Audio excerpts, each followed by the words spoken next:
I've always had this very strong internal dialogue ever since I recovered from bulimia, where I was surprised that I was only 90% fulfilled. I was like, this was a dream that I'd waited for a decade to manifest into reality, and suddenly it was there and my name was on the big screen. And it was a moment instead 2 weeks later when I hear from the mother of this boy who came to the premiere that her son changed his life. That moment I was like, that's what I want to do.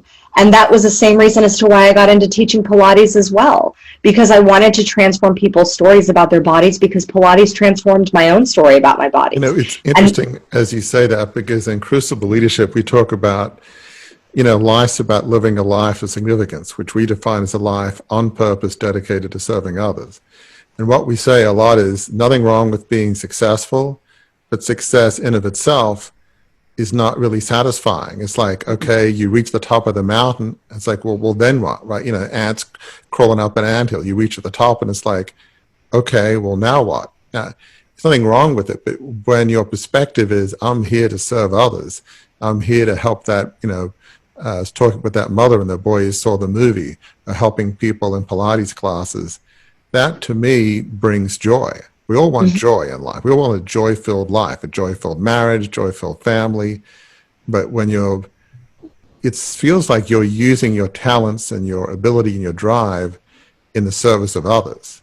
I mean, is that a fair, do you feel like as you're doing that, that is bringing you joy? Oh, 100%.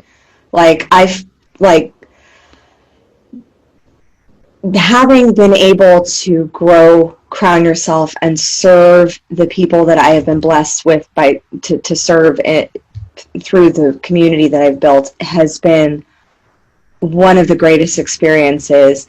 It took a ton of courage, because after I was bought out of my company, I definitely had my doubts. I had my fears. I questioned everything, because that's like, I'd had such fear.